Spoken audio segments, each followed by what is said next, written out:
రకంగా ప్రైవేటు వ్యక్తి చేతిలో వేల కోట్లు పోతున్న ఆస్తిని కాపాడి 10 ఏళ్ళు పట్టించుకోకుండా వాళ్ళు గాలికి వదిలేస్తే కూడా మేము రాగానే కొట్లాడి తీసుకొచ్చి ప్రజలకే చెందేటట్టుగా చేసి ఈ ప్రభుత్వ ఖజానాకు ఏంటి తీసుకొచ్చి ఏం చేశాం? రెవెన్యూ డిపార్ట్మెంట్ నుంచి ఈ రాష్ట్ర ప్రభుత్వానికి సంబంధించిన ఇండస్ట్రీస్ టీజీఐసి చెప్పే ప్రైవేట్ వాళ్ళ చేతిలో పోవద్దని. టీజీఐసి అవుతుంది, రెవెన్యూ డిపార్ట్మెంట్ అవుతుంది, రాష్ట్ర ప్రభుత్వానికి ప్రజలు. అంటే కొన్ని వేల కోట్ల రూపాయలు విలువ చేసే భూమిని మేము కాపాడి కొద్దిమంది కుట్రపూరితమైనటువంటి వ్యక్తుల చేతుల్లో పోకుండా రాష్ట్ర ప్రజలకి ప్రభుత్వానికి చెందేటట్టుగా చేసి దీన్ని ఈరోజు కాపాడితే అసలు నిజంగా ఎవరైనా అభినందిస్తారు దీన్ని. అరే శబాష్, ఎప్పుడో 2023లోనో అటు ఇచ్చినటువంటి దాన్ని దారాదత్తం చేసిన దాన్ని సరే ఇన్ని సంవత్సరాలని ఇవాళ ఏంటంటే మీరు చూడండి, ఆలోచన చేయండి. ఇచ్చింది ఎప్పుడు వాళ్ళకి 2004 13 1 2004 నాడు. ఇవాళ ఏ సంవత్సరం? ఇన్ని సంవత్సరాల మధ్యలో పోరాటం చేసిన ప్రభుత్వం విభజన జరిగితే 10 ఏళ్ళు పరిపాలన గాలికి వదిలేస్తే మేము రాగానే కొట్లాడి ఎట్టి పరిస్థితులు దీనికి ఉండాలని తీసుకొస్తే వచ్చిన భూమి మళ్ళీ వ్యక్తుల చేతుల్లో పోనీయకుండా ప్రభుత్వ సంస్థలు వ్యవస్థల చేతుల్లోని పెట్టి దీన్ని ఏదో రకంగా ఈ రాష్ట్ర ప్రజలకే ఒక ఆస్తిని సృష్టించాలని మేము ప్రయత్నం చేస్తున్నాం. ఎందుకంటే ఈ రాష్ట్రము కొన్ని సంవత్సరాల పాటు పోరాటం చేసింది అస్తిత్వం కోసం, ఆత్మగౌరవం కోసం.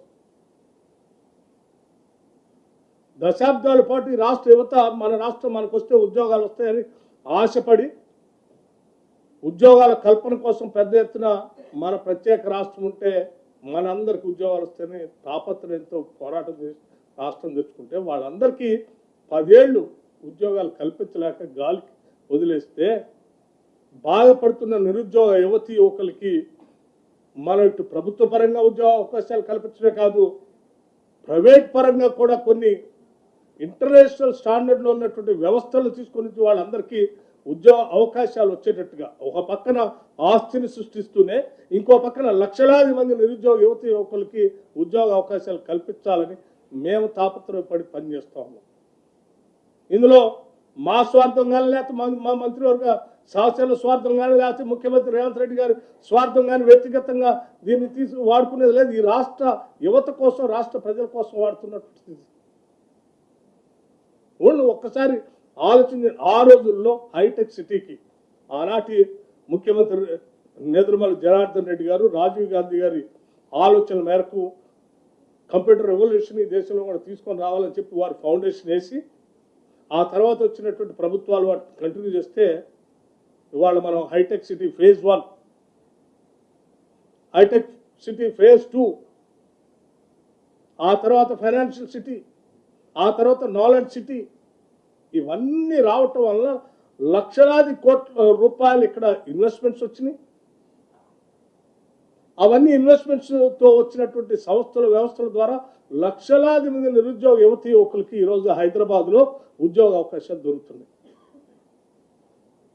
వాళ్ళ వెనుక ఆ రోజుల్లో మరి వీటన్నిటిని ఆలోచించకుండా వదిలేసిపోయి ఉంటే ఈరోజు మన పరిస్థితి ఏంది? ఇవాళ హైదరాబాద్ గ్లోబల్ సిటీగా మారింది.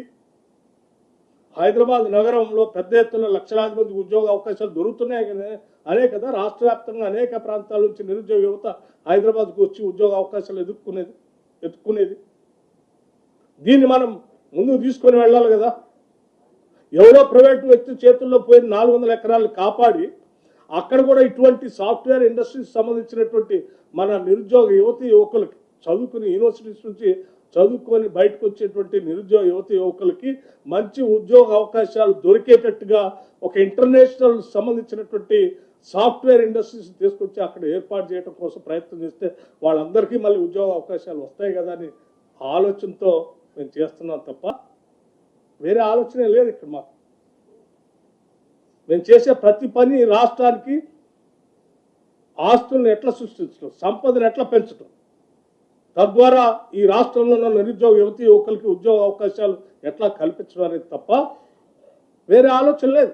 కానీ ఇదంతా చేస్తూ ఉంటే ఇవన్నీ చెప్తే జనం వాళ్ళని తిడతారు కాబట్టి కొద్ది మంది కుట్రదారులు రాజకీయపరమైన కుట్రతో ఆ రోజుల్లో 10 సంవత్సరాలు ఏ రకంగా అయితే ఆ ప్రైవేట్ వ్యక్తి చేతిలో ఉన్నటువంటి భూమిని కాపాడటం కోసం హైకోర్టులో కొట్లాడి తీసుకురావటం కోసం ప్రయత్నం చేయకుండా వదిలేసినటువంటి ప్రభుత్వాలకు సంబంధించిన వ్యక్తులు ఈరోజు తగుదినమ్మా అని బయటకు వచ్చి ఇవాళ పెద్ద ఎత్తున యూనివర్సిటీ భూములన్నింటి యూనివర్సిటీ భూములు ఇది వాస్తవాలు చెప్పాలి, ఇది యూనివర్సిటీ భూములు కాదు, ఇది యూనివర్సిటీ భూమిని మేము ఎందుకు ఉంచుకుంటాం? ఇప్పుడే శ్రీధర్బాబు గారు చెప్పారు, యూనివర్సిటీకి సంబంధించి ఇంచి భూమిని కూడా మేము ముట్టుకోము. ఆ యూనివర్సిటీ అలాగే అక్కడ చదువుకున్న విద్యార్థులుగా చెప్తున్నాం, మాకు కూడా ఎమోషనల్ బాండేజ్ ఉంది ఆ యూనివర్సిటీతో. ఈ యూనివర్సిటీ ఎదగాలని, పెరగాలని, అక్కడ విద్యార్థులు బాగా చదువుకోవాలని, అక్కడ చదువుకున్న విద్యార్థులందరికీ బయటకు వస్తే ఉద్యోగ అవకాశాలు దొరకాలని మేము బలంగా కోరుకుంటున్నాం.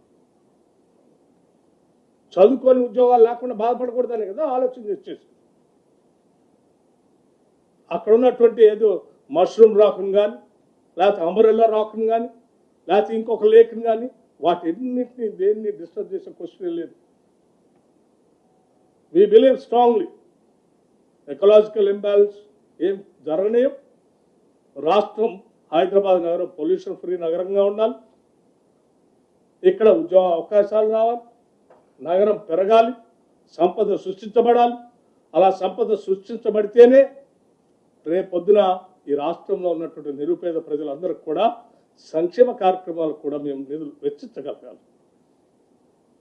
ఇన్ని రకాలుగా ఆలోచన చేసి ఈరోజు రాష్ట్ర ప్రభుత్వం ముందుకు పోతుంది తప్ప ఈ సర్క్యులేషన్ ఇది సోషల్ మీడియాలో సర్క్యులేట్ చేసినట్టుగా యూనివర్సిటీ భూమిని గుంజుకొని ఈ రాష్ట్ర ప్రభుత్వం అటువంటి పని చేయకపోదు కూడా. ఇది జరిగిన వాస్తవం. సో దయచేసి మిత్రులందరికీ నేను చెప్తా ఉన్నాను, ఈనాడు గట్టిగా కొట్లాడి రాష్ట్ర ప్రజలందరి తరఫున ఈ 400 ఎకరాలని కాపాడి తీసుకొచ్చి ప్రజలకు అందిస్తున్నాం. లేకపోతే మేము కూడా అలాగే గాలి వదిలేస్తుంటే ఈ 400 ఎకరాలు కొన్ని వేల కోట్ల రూపాయలు విలువ చేసేటువంటి భూములు అలాగే అన్యాక్రాంతం అయిపోయింది. ప్రైవేట్ వ్యక్తుల చేతుల్లో పోయి వారితో మమేకమై కొద్దిమంది రాజకీయ కుట్రదారులు ఈరోజు పెద్ద ఎత్తున బయటకు వచ్చి మాట్లాడుతున్న వాళ్ళందరూ వాళ్ళు వీళ్ళు కలిసి లబ్ధి పొందేవాళ్ళు. కానీ ఆ కొద్దిమంది వ్యక్తులకి కోసం కాదు కదా ఈ వ్యవస్థ, రాష్ట్రం, సంస్థ, పాలన, ప్రభుత్వం ఉంది. ఈ ప్రభుత్వం, పాలన, సంస్థ, వ్యవస్థ, మా పరిపాలన అంతా కూడా ప్రజల కోసమే. కొద్దిమంది వ్యక్తుల కోసం మేము మా ఆస్తుల్ని, మా సంపదని తాకట్టు పెట్టాం, ఎవరి చేతుల్లోకి పోయాం. ఇది అంతిమంగా రాష్ట్ర ప్రజలకి చెందాలనేది మా అందరి ఆలోచన. ఇది రాష్ట్ర ప్రజల విజయం. 400 ఎకరాలు ఆనాడు వాళ్ళ చేతుల్లో పోయినటువంటి భూమి, 2004లో పోయినటువంటి భూమిని దశాబ్ద కాలం తర్వాత పైబడి మేము పోరాటం చేసి ఆ భూమిని తీసుకొచ్చి రాష్ట్ర ప్రజలకు అందించాం. ఇది రాష్ట్ర ప్రజల విజయం. ఇది యూనివర్సిటీకి సంబంధించిన భూమి యూనివర్సిటీకి ఆనాడు ఎక్స్చేంజ్ చేసి కాగితాలు మీకు అందరికి పంపిస్తాం, వారికే ఇచ్చాం, అది వారితోనే ఉంది. నేను మిత్రులందరూ ఒక విషయం, సరే మీ పేరేమన్నారు? సూరజ్ గారు ఏ పేపరు? Tea news. సరే, నేను ఇప్పటివరకు మీ అందరి ద్వారా రాష్ట్ర ప్రజలకి, చాలామంది వ్యక్తులకి రాష్ట్ర ప్రయోజనాలు కాపాడాలని, ఆస్తులు ప్రజలకే ఉండాలని కోరుకునే వాళ్ళందరికీ కొన్ని వాస్తవ విషయాలు చెప్పాలనే ఆలోచనతోనే ఈ ఆస్తిని ఏ రకంగా ప్రైవేట్ వ్యక్తుల చేతుల్లో పోకుండా మేము కాపాడామో, రాష్ట్రానికి అందించామో, ప్రజలకు చెందేటట్టుగా చేశామో, వాస్తవాలతో సహా, కాగితాలతో సహా మీకు ఇచ్చాం. ఒక తప్పుడు ప్రచారం యూనివర్సిటీ ల్యాండ్ని మేము తీసుకున్నాము, మేము తీసుకోలేదని చెప్పడం కోసం ఈ ఎవిడెన్స్ కూడా మీకు అందిస్తున్నాం. In exchange of this land, అక్కడ ఇచ్చిన ల్యాండ్ సంబంధించిన సమాచారం కూడా ఇందులో ఉంది, అది కూడా ఇస్తా ఉన్నాం. సో దయచేసి మీ ద్వారా, విఘ్నులైన మీ ద్వారా రాష్ట్ర ప్రజలకు తెలియాలి, దేశానికి కూడా తెలియాలి.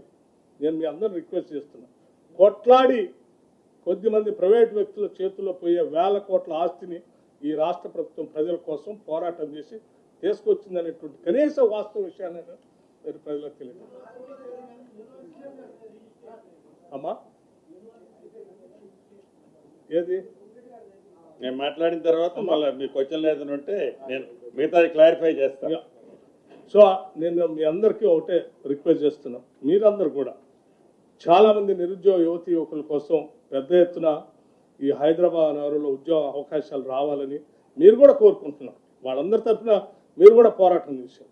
భవిష్యత్తులో వాళ్ళందరికీ మంచి ఉద్యోగ అవకాశాలు వచ్చే విధంగా రాష్ట్ర ప్రభుత్వం చేస్తున్నటువంటి ఈ కార్యక్రమాలు వాస్తవ విషయాలు ప్రజల దగ్గర తీసుకువెళ్ళవలసింది విజ్ఞప్తి చేస్తాను. Thank you.